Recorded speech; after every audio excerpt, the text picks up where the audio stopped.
Good afternoon, everybody. I'd like to call to order February 28th PZBA meeting at 7 p.m. Can we have roll call, please? Chairman Kempa. Here. Commissioner DeGraff. Here. Commissioner Patel. Here. Commissioner Sayward. Here. Commissioner Weigel is absent by prior notice. Commissioner Simmons. Here. Commissioner Mashevsky. Here. We have a quorum. Great. Let's approve the minutes from the January 24th meeting. Are there any corrections or notes to add? I didn't see any. If there are none, can I have a motion to approve the January 24th PZBA meeting minutes? I'll make that motion. I'll second it. All those in favor? Aye. Opposed? Abstain? All right, the first, there's no old business. First and the only case of new business is a PZBA case number 24-02V. It's a public hearing. The applicant is Chad and Megan Newhouse at 208 East Euclid Avenue, and the applicant is requesting two variations. The first one is a 29-foot 2-inch variation to section 5-3-9 accessory building and structures, paragraph A, to construct a detached garage 90 feet 10 inches from the required setback of 120 feet from the front lot line. And the second request is a variation to section 5-6-1E2 of the City of Prospect Heights zoning code to allow the reduction of the required interior side yard setback from 15 feet to 10 feet for the construction of an addition covered patio to their single-family home. Can I please have a motion to open case number 24-02V at 7:02 p.m.? I'll make that motion. I'll second it. All those in favor? Aye. Aye. Opposed? All right. Director Peterson, do you want to give us a briefing on this case? Thank you. Jen, can you put this up on the screen? It is, okay. Thank you. Tonight before us, the applicants, Chad and Megan Newhouse, who are in the audience, are requesting two variations as was read. They will testify tonight to a couple of hardships. The first one I do want to point out is that their lot, as depicted in the plat of survey, is only 171 feet deep in the longest eastern lot line, and then also to bottom button. Let's see if this lot line here, it's only 171 feet in length, and then if we can go to the as shown there, and then that's part of the hardship, and then if you go to the fourth exhibit, Jen. Next one. Yeah, that one, if you can rotate it. This is hard to see. This is a tool that we use on our GIS system. 208 is right here. Euclid is in the front. The rear yard, there's about a 6-foot elevation drop from the back of the house to the back property line, and significantly in the last back area, and that is the overland natural flow for that subdivision. And so putting that would cause a topographical issue. Those are the two items I wanted to bring up this evening from a staff perspective. Then it's up to the applicants to present their case. All right. So if there's anybody, I'm assuming you are going to speak, I need to swear you in. If there's anybody else in the audience, I can swear you in at the same time. Are you here for this case as well? If you'd like to provide testimony, you can stand up as well. Yeah, if you could stand up, please. Do you swear that your testimony will be the truth, the whole truth, and nothing but the truth? Yes. Thank you. If the applicant wants to come up and present the case for us, would be great. Okay. Hi, thank you for having us. So I'm Meg, and this is Chad Newhouse. And we're thankful, Chairman, Commissioners, Director Peterson, thanks for all your help getting us here today. As noted, we are applying for 2 variances for hardship. The first, I think, is drawn out pretty clearly. You know, living at this property, we can tell you that the rear of our yard often becomes a river during hard rain and flooding, and so to have to adhere to the 120-foot setback, I believe would be challenging, placing our proposed detached garage back there.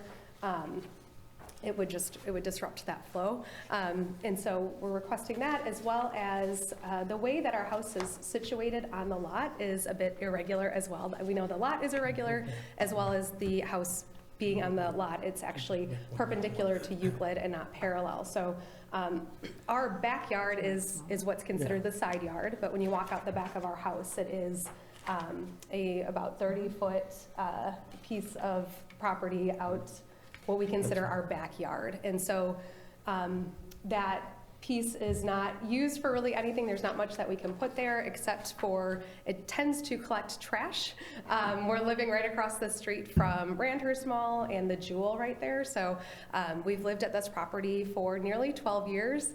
And in that time, we've collected all sorts of fun things blowing across the street into our area. So putting a living space out in that part of our yard would be able to structure it such that we would prevent the trash blowing in, the pollution blowing in, as well as we would hope that it would prevent the noise pollution that we often hear off of living on Euclid, living on that busy street, as well as provide some privacy between us and our neighbors to the east, who we share yards very closely there. So the proposed structure would also allow for us to add some privacy there. So in considering the design, we've been working on this for nearly 4 years, and we believe that we've come to one that is, respectful of the property itself, not taking down very many trees, as well as being mindful of our neighbors with causing the least amount of disruption.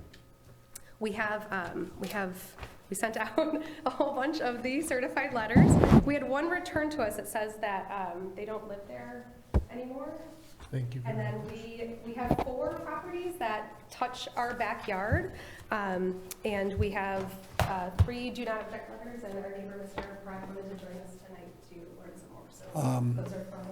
When it's time, I'll read these in as the next exhibit. Okay. What was presented by Megan, the Miss Newhouse, was 3 letters of no objection from 208, from the 206 East Euclid, 205 Grove Place, and 212 Owen Place, which are properties that immediately butt. This will go in as Exhibit 12. Did I miss anything? Thank you. Okay. Thank you for your presentation. Any questions from the commissioners to the applicant, since we have them here? Yeah. Go ahead. I have a couple questions. Yes. So you're saying that you're putting in a detached garage. And I was just looking at the landscape plan that you gave us. So it looks like you also, in addition to the detached garage, you've got quite a bit of like patio space around the garage. It's kind of hard to tell, but it looks like seating maybe in front of the garage. Blow this. And I know you have a car park there, but how do you actually get a car in that garage? Because it looks like you've got maybe a hot tub there, and you've got seating, and So the path back to the garage is, we've created it so, I think, to the width that we were supposed to be able to drive a car back there. And we may have some, outdoor furniture or something there, but really the intent is to be able to get a vehicle back there. Not sure, so we've got some recreational vehicles. I'm not sure if we'll end up storing a car back there, but we wanted space for, I've got a couple of snowmobiles, able to store those back there.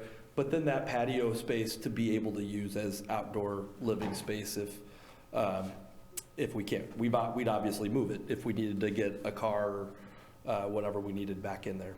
So that, in addition to the patio space that you're putting on the east side, that would be an additional patio space that you could use then? Yeah, there would be, so right off the back, the left side picture, right off the back door of our house would be sort of a covered structure that would, we intend to have sort of a outdoor kitchen in there, a fireplace, as you can see. So that would all be covered, but then, as you said, next to the garage would be more just, wouldn't have any sort of structure around it. But we may put some outdoor furniture there. Okay, so that's my question about the garage space, and then your covered patio.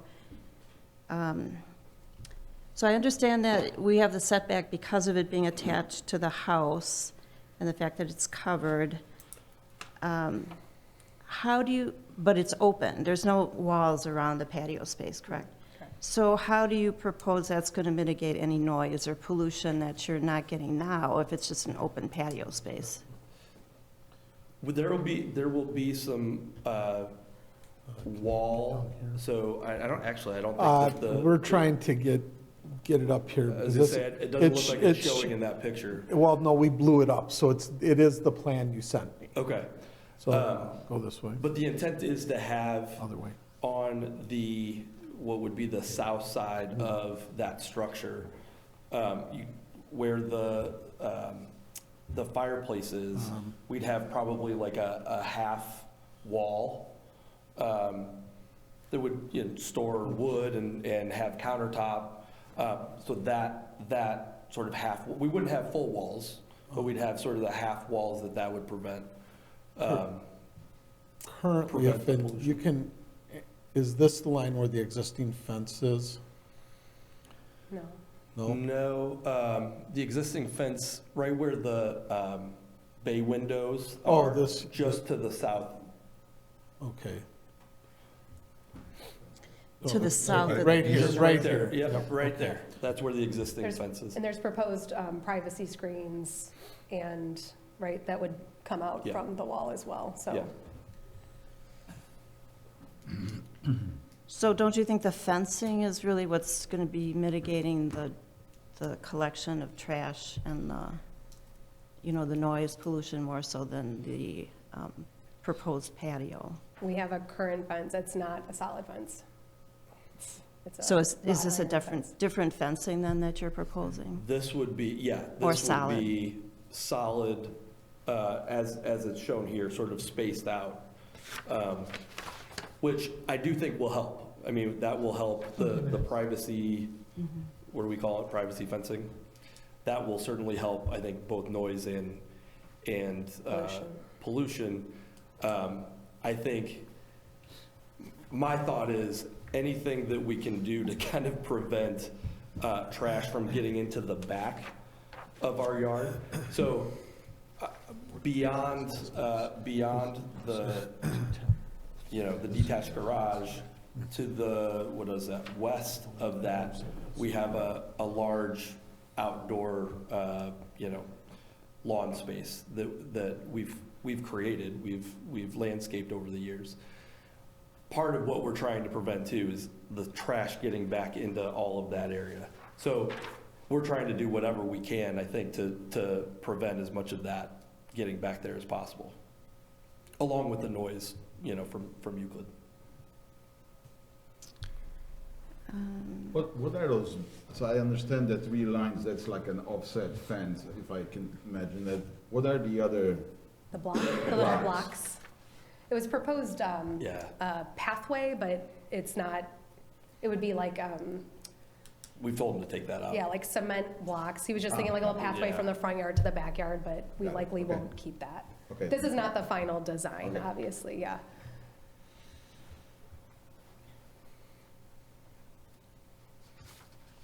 How big is the garage supposed to be? What is it? I can't remember off the top of my head. I About wanna- 5'10", I think, It was with like the cutout. Right here.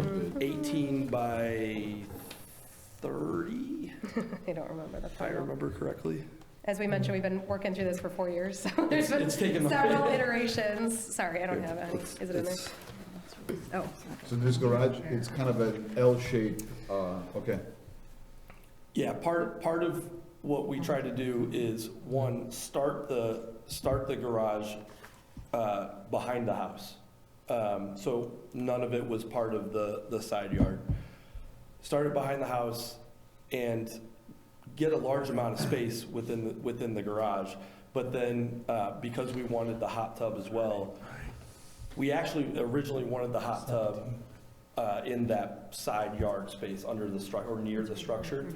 But because we couldn't have that, I think as No. part of the ordinance, we moved that outside of the structure and just cut out that niche in the garage to be able to, again, give more privacy and be in the backyard. and be in the backyard. For Yeah. the ordinance, yeah.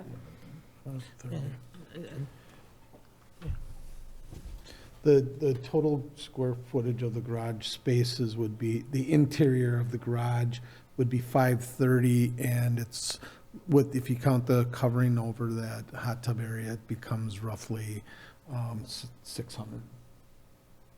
Thank you.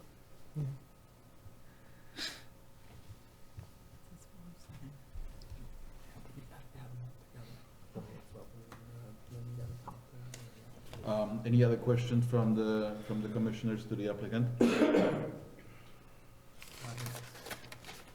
Right, well, thank you very much. Again, for your thank you very much presentation. for your time. We appreciate it. Thank you. Sir, if you would like to, speak. Yeah, If I could just have your name and address for the record, please. my name is Felix Moyo. Could you spell your last name for the record? Excuse me? Could you spell your last name for the record? Moyo. Moyo, and your address? It's like, hold on a minute. It's like 2 South Wolf Road, Prosper Heights. 2 Southwell. Yeah, I received this in the week. Okay. So we are new ones in this area for, we have like the salon. You know, so La it's Moda Salon. yeah, the salon is the name is La Moda. So I'm a little confused because when we see like this, my wife she said, you know, maybe you need to go over there because Okay. right now we are on the neighborhood for the guys, right? But sure, I'm really like confused. Can I see right? that, please? And this got sent to you. What probably happened is we got an off-pin number from Wheeling Township, Yeah. which happens because we send out the Whatever abutters you say is list. fine for me. So it was, Yeah, I'm sorry. oh, no. Because I think this is you should important wait someone for else's the budget too. neighborhood, so I think it's what I come in. Okay. Okay. Thank you for attending. I think you got a random letter by mistake, but it's not, I would like to say it was the first time, but every once in a great while, we get a random PIN number. I thought it was in Yeah, trouble. I'm sorry, really. Oh, so no, really you're confused, fine. but- Thank you. All right, Thank you, sir. thank you so much. Thank you. Lamoda. Yeah, they've done a good job with that salon over there at Wolf and Camp. Thank you. Thank you, thank you. So I got a question to the applicant. So the neighbor that would be East. to the east, 214 Owen. oh, that's not a Euclid address? No, that's a cul-de-sac there. That's a That's a cul-de-sac. Okay, cul-de-sac. okay, got it, okay. Do you, what does he think about your project? He said he was coming. Okay. Sorry, but no. So we stopped by with one of those, we explained everything, we gave him a copy of the property. Megan, can I have you come up? We're being recorded. We are, I'm sorry, I should know this by now in the age of Zoom.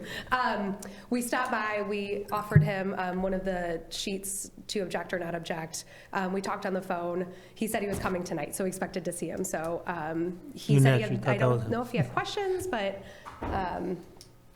that was the last one. So I can reach back out to him after this and see if he has any additional questions. We talked him through the plans and said that ideally it would provide more privacy between our homes, but he seemed just curious, not necessarily, questioning anything. So what is the existing structure there between your two lots? Is there a fence? There's a fence. Is there any landscape, bushes or anything like that? No, Just not a on fence? either A side. 6-foot fence? Yes. Okay, It's solid wood fence. Oh, thanks. Solid, yeah. but 6 foot. Yes. Yeah. Just for the record, the only phone call we received regarding this was from the Ropskis at 212 Owen, which also submitted a letter of no objection. Okay. Letter what?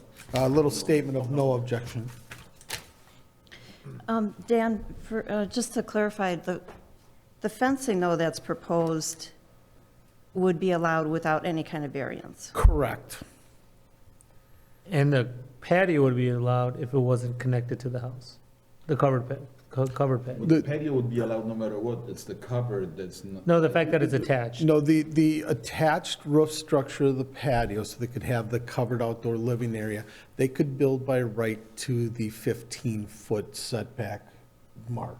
They've asked to go, the variation request is to allow them to go to the 10-foot setback mark. So they want to encroach 5 feet into the required side yard setback. But if, Only because it's attached to the house. If it was a freestanding patio, if it had 4 posts, it would be, However, it would exceed the accessory structure square footage. So they're trying to gain square footage for the habitable, the living space, where if it was a detached, like a pergola or just a standalone covered area, you're limited to 200 square feet. so with the garage and that combined, it makes it 200, over 200. The garage is separate. In our town, you can have up to a 720 square foot detached garage. Anything over 400 square feet is by definition a garage. Then you can have up to a 200 square foot accessory shed. And then an 80 square foot garden tool structure. So a grand total of 1,000 square feet is potentially allowable, but it's by category. And that is because with the 20,000 square foot lot, when you take a look at the lot coverage for a primary structure and all accessory structures, you can't go over 25%, which is 1,000 square feet of a 20,000 square foot lot. Isn't this only 150 square feet though, this covered portion? No, it's larger. That's 50, oh, is it larger? It's, the second request is just a distance of the line. 15 to 10, okay. Yeah. Their covered patio is, I think, 18 by, 19 by 18, it's almost 400 square feet.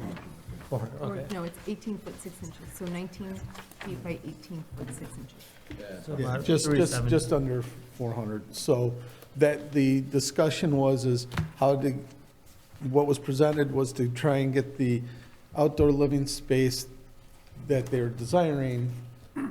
The original view we looked at was a non-attached roof covering, so That's limited to, 200 square feet. if you So attach it, it gets you to. they get they get the larger square footage for the living space, but because they have 34 feet between the edge of the house and to the property line, they were looking to maximize that one. What's considered, how many feet off the house do you have to be to consider detached? Is there a minimum amount? For, 5. well, for a garage, it's 5, for a shed, it's 5, for a roof, like a pergola or a gazebo, as long as it's not attached to the structure. Because It could be 6 inches off and it'd Yep. be considered, okay. But then again, you're limited to 200 square feet. Right.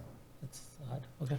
So the maximum that you could go without the variance, though, you could go approximately 20 feet to the east and stay within the 15-foot setback, and then you could go as deep as you wanted, correct?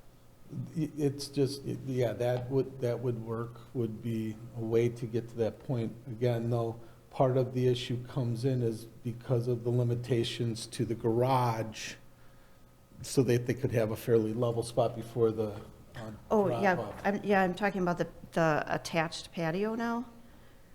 The attached patio, the pavers, the open paver system, there's no regulation on the size of that. So, but for it not to have a variance and to be attached to the home so that it could be as large as they wanted, it could be approximately 20 feet from the house to the setback line. And then, from your bay window all the way back to the corner of the house, which is, dimension, 16 feet. So you could almost do 20 by 20 without any kind of variance for a covered patio, without a variance, because you'd be within that 15-foot setback, if I'm hearing you. So if I hear you correctly, Commissioner Sayward, you're talking about probably extending the attached structure, 4 feet more to the south, Well, around the bay window, correct? yeah, I'm just trying to figure out what they could do and not have to have a variance. I see. So if you went from the bay window as far to the corner, to the back of the house, you've got 16 and a half feet, it looks like there. Yes, And roughly. then they could go out, so it's 33 feet to the property line from the house, and they have to be 15 feet back. So they'd have, 18. 18 feet, so they could go 18 by 16 and a half without any kind of variance. Okay.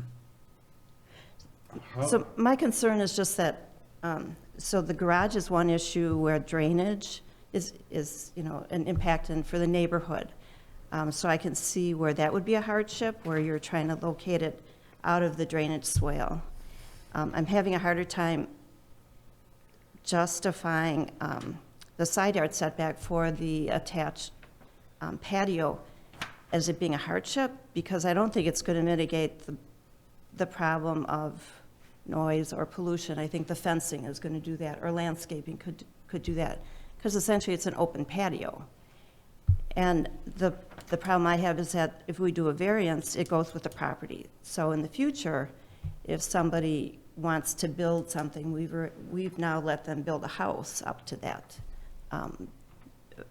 the part that we're giving you the variance on. So it's not just you, it's going to go with the property. And the fact, too, that since it is a smaller lot, I think that area typically has kind of pie-shaped lots or kind of irregular lots. So I think, in my mind, it's almost more important to have the setback then, because then, you don't have the width and length that typically some of the lots would have. So I don't have a problem with the garage. I'm not seeing a hardship for the attached patio. So, and that's just my opinion. Quick question for the applicant. How is the roof matched from the house to the patio? So I see there's something, is this a roof outline, or what is this? Let's blow this up. This detail Okay, right there, you got it. blow that detail up. It comes off the existing roof. Because I can see if you're trying to match the roof line, then you're limited of how wide or how far along the house you can go. And plus, looks like there's a bay window here or something. Yeah, and that's part of the reason why we don't want to extend any sort of roofed structure south, right? Because we've got those bay windows, and that would be covering, any sort of natural light into the house. Your question is how does the roof How does of the the roof new of the house structure? integrate with the roof of the patio? I'm not sure. I think I think it will come off of the top pitch of the roof all the way down. But I'm not, we haven't gotten that far, Okay. at least that I recall with the. So as far as gutters, things like that, everything will have to be integrated Yeah. into this patio? When you say covered roof, are you guys planning to do a solid roof with asphalt shingles? Is that the plan to Yep. match the house? Yeah, If you look at the picture there now, So Yeah. It really doesn't have anything to do with the roof of the house. it's, I think what it was trying to depict is, it was gonna be a gable attachment at this point. Into this, so. Well, it's a solid wall at that, but I think this was to kind of give a depiction of a 3D, that it's gonna be like this attached to the house. Right. Yeah. But they can't go much further because of this Correct. window here, and there's a vertical wall here. So I see attaching to this roof, driving into the roof with this. But There's an overhang? the question comes on that wall, just to the, as you go into the back, from the bay window to the end of the house, that's a flat wall there. There's not a roof line at that point, correct? Correct. So this here, they'd be putting a stringer or some type of a ledger here. So it's gonna be a gabled pitch tying into a flat wall. Yes. Okay, which, we've got that example multiple places in town. Let me ask, Dan, if, in terms of roof structure versus column structure, if they have the columns placed within the easement, but the overhang goes past it, does that take a lot of- They get up to 2 feet. 2 feet? Mhm. So It's like a eave on a regular, what's the size of this patio original, the proposed one again, Jen? 400. No, it's dimension wise. dimensionally. It's east to west, what was it? 30 by 17 by 20 by 6. Can I grab some water? Sorry. Yeah. Yeah. It's upstairs. There's a drinking fountain out right there. I can get you a glass. See, if this way, what is this? This That was is 19. 18 or 19. We're looking, we gotta go Right? to the, Yeah. not, this is the garage. we have to go there. Jen, in this dimension, what are we looking at? So, if we Wait, go- let me see this paper so I can put it so we're coming up to here. up to, okay.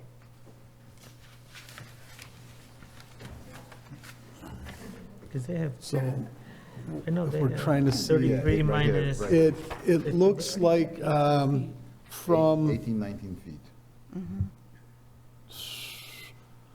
it, 18 feet 6 off the bay window. off the Yeah. bay window, and the bay window comes in about 2.5 feet. So you're looking almost like a 20-foot. And it's 21 feet from the house.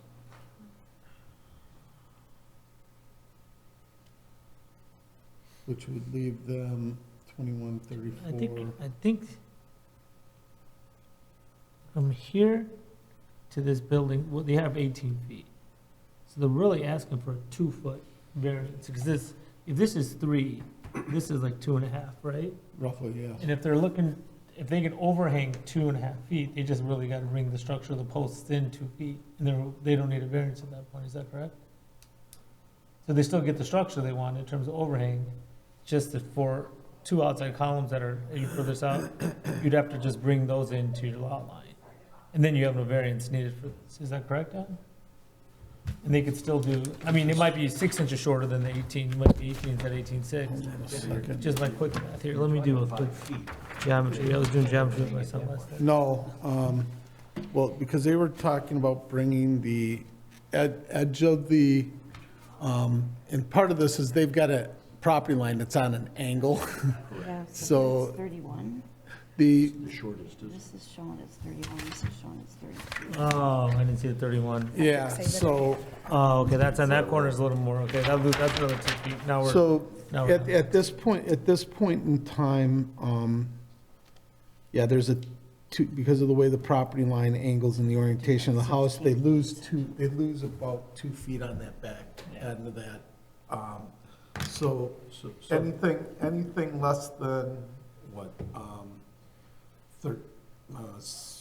16 feet, or greater than 16 feet would put them in area to have a variation. They're not asking for a 5-foot variance, they're asking for a 2'6" if it's 18, if this is what they're proposing, is that correct? Again, if you're looking at, one corner or the other, you may have that may be what the. Yeah, because it's If the lot line 16 was- if here. the lot line wasn't on an angle, there wouldn't be that big of a Correct. Right. That'd be But almost, there is correct. a hardship because the lot line's on an angle. Yeah, Because it's not, it's gonna be, you know, what, like you said, it's about, when at the end of the day, it's about a 2.5 foot variation. Correct. On the South side. on the north, End of the house. on the north end of the house. In On all the the south years- end, In all the years that I drive by your house, it's meticulous. As far as your landscaping is crisp, you've got different color lights on your bushes. Every holiday, you dress it on the outside. I think you do a fantastic job. And then, unfortunately, you've got the person to the west that's running a construction business out of their house, and you got dump trucks and used cars and Corvettes and everything else. I think that this is fantastic for the neighborhood. So that's how I feel about it. I think that if they're doing the garage and this lines up with the garage, which seems to be where it does, it kind of goes with the spirit of the house. And I think a 2-foot variance or whatever seems reasonable, especially with the hardship of being off of Euclid and the angled lot line. That's my opinion on it. Well, I agree with it carries with the house for the next variance. I can't see someone building. Would this variance allow, let's say, if they ever sell, allow someone to build all the way to that line, a house addition? Can we limit it somehow to the covered patio? You Yeah. could put the condition that it can be, the variation only applies to a covered patio structure, not actual habitable living space. That could be the condition. Would Yeah. would that work for you? Absolutely, yeah. I don't know if you saw in our letter, our son plans to live there when he grows up, so. I mean, we'll tell He him. says that now. He's got some big Wait till he crocs. gets a tax bill. We'll tell him that he can't expand the house any further. Yeah, so Oh, I got it, your son, got Yeah, it. yeah, yeah. That was at the front of the letter. Yes, yes. I believe that condition that it could, and that would be recorded, because these variations do get recorded with the recorder's office, that the condition is that it can only be used for an outdoor living space, not actual enclosed habitable space, would be an appropriate condition. Now, can we modify that we're only doing 13 feet instead of 10 feet because of the overhang, or do we stay with 5 feet? It's up to the commission. They're gonna have to build it to the scope of the, general conformance with the plans. So if you want to be more specific and limited to the 13 feet, I think because of the, maybe we stay with 5 because of the angled, Well, are you guys planning to go bigger than what you're showing potentially? The 18'6" off that lot line, so that would make it from that 31 to 18'6". Take that away, it's 12 and a half feet, right? Instead of 15 feet, we'll allow 12 and a half foot variance, that allows this exact same. because structure. the structure would be at its closest point 12 and a half feet off the property line and not 15. Yeah. Yeah, I Because would, that's what the math shows on the yeah, plan. if that's what you guys are planning to do, that makes it a little more secure in terms of. It's the I'm most. not sure I'm following. Okay, on, this point, and we'll do it up here, at this corner of the house, okay, where the patio to the property line So they're is only showing 12 and a half feet. the edge of. Okay, so instead of going to the 10-foot mark, you're at 12 and a half. So that's where the closest point is. Where here, it's pretty much close. But this is, the hard part with this drawing is it's very tight, there's a lot of information, and you don't Right now, I get think clear. post, So it looks like, and it's hard to tell on here, so it might not. Chad. I think we want to make sure We that could- the northeast corner So, Mhm. yeah, is, go this way, John. is 10 feet, So, which pulls the other corner I'm sorry, further. hold on a second. I think- No, other way. So if you take a look at the, on Those are this, lights, maybe. on this Look at that, right, yeah. picture here, Okay, here's the 10. there's a dotted line, Okay. there's a dotted line at this point here, which indicates the 10-foot setback. So if we follow that line, go a little bit with me. Yep. So if we were to follow that line through here, that 10-foot comes up here. So at this here, it's 10 foot. At this, it's probably 12 and a half. So that's Oh. what the plan shows. So I don't think, I think you need the 10. yeah. Because that 18'6" is off the bay And- window, and- it's not the actual full length, it's And- 18'6" plus it, so it's almost a 20-foot wide. So they Correct. need the 10. And the issue is because the detached garage has a little more flexibility, because that only has a 5-foot setback, and they were keeping it almost 7 to 8 feet off that line, the 5-foot. They're not going to the full 5. So to take it out, it would be staggered. It'd be out of, it'd be out of. So they need the 10 to make this work. Okay. Okay. I remembered there was that line in there. So, Make the motion to close. I'm thinking. Just kidding. We now- get all that. Jenna, are you good with the, I kind of, you can't see it here, but I like the one line from the aesthetics. Had a weird Uh, tempo, but and Patrick it is was kind maximizing enough to the grab us some space. waters. You okay with the? With the condition? With the condition? Yeah, I think so, because then we're essentially just saying they can do the covered patio. Right, and it's open, and if the neighbor next door will not see a solid wall Right. at 10 feet, the Right. But again, I think the hardship can't be that you're going to mitigate pollution. Right, or- I think we have to incorporate the irregularity of the lot. Yeah, Yeah. because it's the solid fence that you're proposing on the south area that's going to do any kind of good, I think. So, you know, it's not the variance that's going to mitigate any kind of noise or pollution. So I don't want to hang that as the hardship. Right. A lot line. So we'll use the lot line as the hardship, the irregular hot line, which makes the lot not square. Right. Uh, Yeah. Do we need to do anything with our application? No. All right, well, anything else you want to I'm add? grateful for the discussion All and right. the conversation and the opportunity to present this. All Thank right, you. well, thank you for your presentation. I'm Thank going you. to ask the board for a motion to close the public hearing I'll make that motion. At- Public meeting. 7:44. I'll second it. All those in favor? Aye. Opposed? Any comments from the commissioners? It's a beautiful project. I think that, We want a ribbon cutting.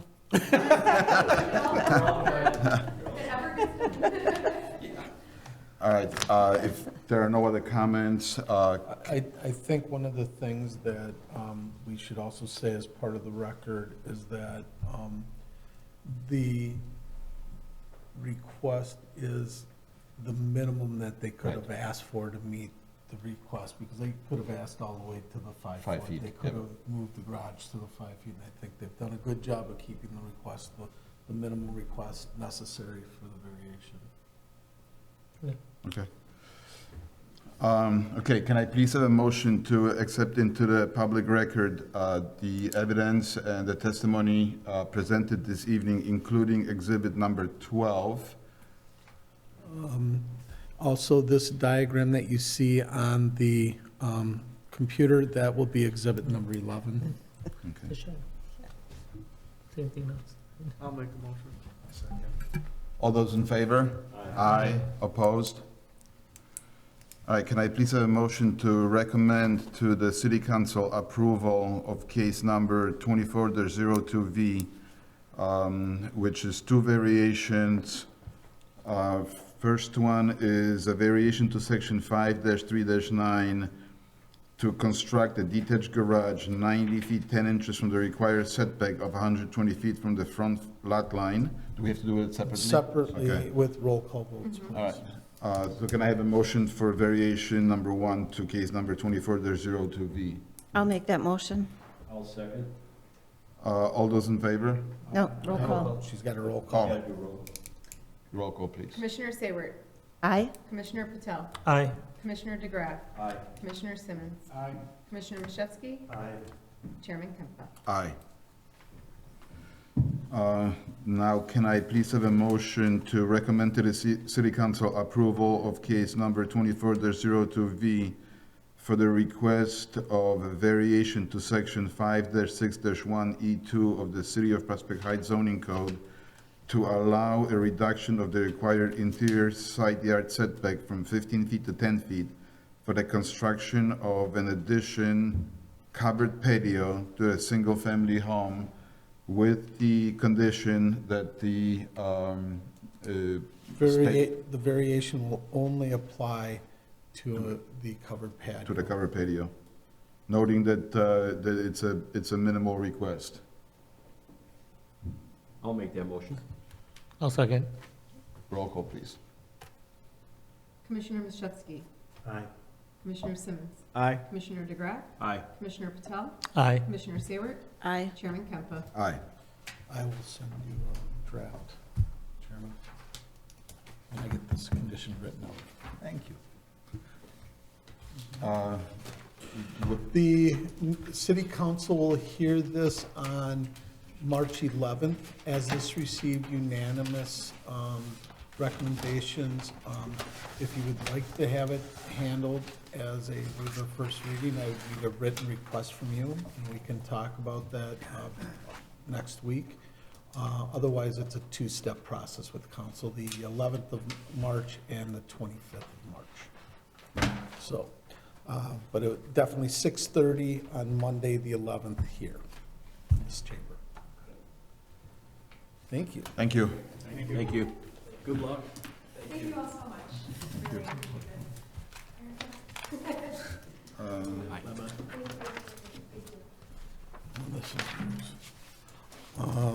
Any communications? I'd like to introduce tonight Arthur, and please pronounce your last name for me. You can come up here and just introduce yourself. Hello, my name is Arthur Javietsky, and I'm an intern for Prospect Heights Building Department. The city has been an active participant with the District 214 Career Discovery Center, and so Arthur will be spending the next 30-plus some hours over the next month with us, learning all aspects of the building department, and he has an interest in engineering and construction, so. You at Hersey right now? No, tell him, go ahead. Sorry, what? What school you go to? Prospect? Oh, okay. What year are you? Senior. Oh, wow. What do you plan on going to school afterwards? For now, Harper. But I might, after 2 years, I might switch to a different college, but I don't know for sure yet. I still have to plan that out. Cool. Well, welcome on board. Good luck. We've got a few engineers on this council. Only one real one. How do you know no one else is, though? You're special. You're a special engineer. So, Arthur, this is day number 2, and he came back, so that's a good thing. So, just to give everybody an update, we are still doing a lot of research on the chicken research after the meeting last month. I have spoke with we did have a number of folks that were here at the meeting that were in opposition but did not feel comfortable speaking at the night, so they reached out to me, and I have talked to them about their issues. The plan is on the 20th of March that it will be a public meeting again, not a public hearing, more of a work group to go over some suggestions and iron out items before we decide what needs to go forward for if we have to do any text amendments or ordinance changes. Who's going to be part of the work group? Basically, you guys are the work group. There were a couple of folks that were here that expressed an interest in talking, and when I get the outline done, I'm going to talk to them. The people that were in opposition, they all understand that there needs to be a compromise. Their biggest opposition right now are twofold. the noise of the roosters, and that people need to have a better handle on the cleaning of the coops, because on certain days, the wind blowing right can be offensive. Okay, the numbers, that's lower on the list. The biggest things were noise of the roosters, odor from the coops, placement of the coops too close to the property line, and then the last one was number of chickens, because most of them seemed to be, they said, you know, my neighbor's got a fence, they stay in the fenced yard, or they got to run. You know, it's not like they're at large, so it's the noise of the roosters. And I will tell you that now it's getting to be spring, it's earlier and earlier next to by my house. I live in the country and like it, but at 5:05 on Sunday morning. it's a Not so little- much. Not so much. Listen, I understand the whole rooster thing, but my kids are sleeping and sometimes getting kids to sleep as tough as it is on Sunday morning. If a rooster is crowing at 5 in the morning, I could see me having a problem with that. So, we're still doing some research. We've got, they presented that there are things called crow collars and other methods. Don't know, haven't found any reliable information on effectiveness. But we plan to have an outline for this body before the meeting, so to talk about kind of a format and the areas of the code we believe need to be addressed. There's a nuisance already we have. What time does that start? The hard part about the nuisance, it's 10 PM to 7 AM, but when the police calls come and someone does go out there, if they're not crowing, it's not a nuisance. What if they record it? Whoever records it has to sign an affidavit that they would show up in court. More importantly, do all roosters, and I'm ignorant to this, so I'm asking you, do all roosters crow typically in the morning? They crow all day long. Or do they typically start crowing at the sunrise? They will So crow. by default, they're gonna, I will tell you from my experience growing up on a farm in northern Minnesota, and then also living in unincorporated McHenry, where I have a neighbor on the 2 houses to my east and 3 houses to my west. It can start as early as 4 AM and go until 9 PM at night at intermittent parts throughout the whole day. but knowing that a law starts at 7, a nuisance law ends at 7, if you know the rooster's gonna crow prior to that, which, then that they automatically were creating a nuisance just by allowing it. That's why, in talking to a couple of other code officials in other towns that have got this, that's the number one reason why they just put an outright ban, is because A, they know it's gonna happen, and B, it's a difficult thing to enforce. Yeah. So, we will have the data to substantiate that, coming forward, and go from there. So how can we make residents comfortable speaking to the issue? This is the second time we've had the public meeting, and it's an overwhelming majority for Well, one group and not the other. And Some of the data that we've done is this is the perfect time of year to go around and do site checks and see out there. And based on our information, we have between 50 and 75 properties that have chicken coops on them. That is less than 0.2% of the residential population, single-family residences in the city. So, yes, they were the majority that spoke out, but are they the majority of the city?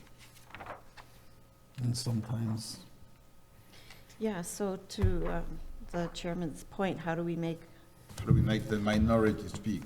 or the majority? Not the majority. The majority. Majority of the, yes. Residents. I don't know if that's the issue. I tend to agree with Commissioner Patel that knowing the biology of the roosters, knowing the situation, knowing the almost impossibility of enforcement, that the most practical way to address that is similar to what other communities have done.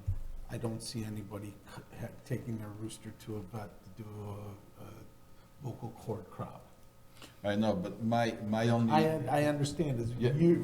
we're only hearing one side. And the majority of the audience that was here only heard themselves. They never heard Correct. anything else. And anytime we brought up any type of a, not even an opposing statement, just a statement, it was received with negative, well, it was attacked. It was passionate attacks. Yes, yes.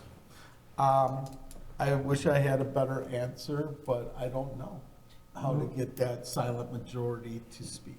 We have this workshop, is it, you have opposition that is willing to speak, but not in masses. Can we select a set amount of pros and a set amount of cons for it? Here, And then you have at least equal representation each side? the hard part with that is it's not so much, I think, hearing from them or others, is that we laid the groundwork already, that rules were gonna be established. This is this is not a time to reiterate the issues that were already raised, okay? So it's going to be we're here to address this issue and a compromise. Because it could,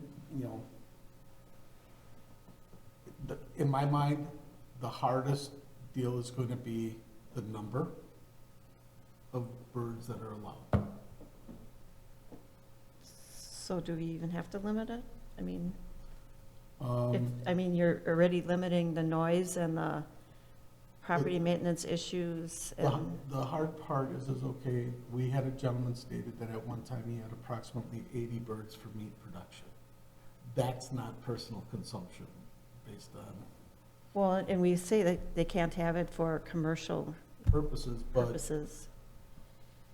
and there's really no good way to inspect for that. There's no good way unless you get a complaint or you get a situation where someone reports buying birds and buying stuff.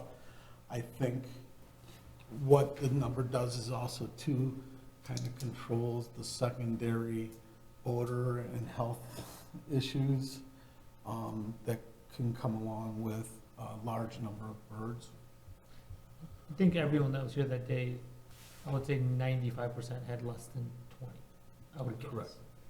So I think that's gonna be an easier issue to tackle, because I do agree with you, when I hear somebody has 75 chickens, that can be a nuisance to a neighbor, just my personal opinion, depending where they live, obviously. So I think that is not for just home consumption, that has become a business of yours, of some type, right? I Well, think even, and I think even most of the chicken owners will limit the numbers. I mean, this is not So- free. This is an expensive adventure. So, in talking to a couple of other towns that had limits like 4 or 6, and when they said, well, they looked at what is the average lot size in their towns, and most of them were under 10,000 square feet. So they were looking at approximately one bird for 800 square feet or 1,000 square feet. So we got a 20,000 square foot lot. Using that rationale, could you go up to 20 birds realistically without much of a problem? Probably. Is that the right number? I don't know. But I'm trying to figure out, and it's very difficult to determine because this is not a highly regulated area. But you could have somebody that takes really good care of 20 birds versus somebody that takes really poorly, 6. poor care of 4 or 6, they don't, so the number doesn't seem as important as, what the impact on the neighbors are with the smell and the noise. So we've got some ideas on how to do it. It's just putting them into a format that will be presentable right now and that can convey the goals of why we're doing it, so it's a beneficial ordinance for all. Those that do have and want to have chickens, and those that choose not to are effectively protected. we have an ordinance having dogs shoot now, right? A pet, people consider these pets, I think that's, Oh, I love They that. can't do that. The setup, a bunch of sets of eyes has got really wide when that was brought up at the meeting. I think at the end of the day, in talking to a few of the folks from the opposition to this, is that I think deep down, they really don't have a problem with chickens in and of themselves. It's just the disruption of the quality of life due to the noise and odor. So that's what we have to deal with. So I was gonna reach out to a couple that had volunteered from the group who were a couple of the primary spokespeople that night, and just, come on, guys, you know, what's the reasonable in this point? And then work on putting a structure together. You could have a debate like why they need the rooster.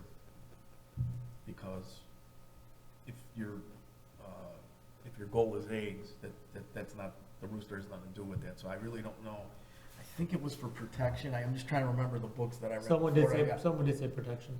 Yeah, and I think that, I don't really, you know, if you have it in a coop and stuff, If you're managing your birds, it's not as bad as when, you know, if you're in a more rural farm environment and large production farming, you do have, and they're social and they're also territorial and they're also protective of their hen clan per se, you know, roosters. So having more than one rooster is typically not an ideal situation, depending on the number of hens you have. And this is coming from my days working up north in Minnesota. Did they fight with the two roosters? Yeah. It'd be like a Oh, yeah. territorial thing? Yep, and they get possessive. But the biggest thing comes from is when you have a large production farm, you can't manage boundaries as much as you can in a backyard. Okay?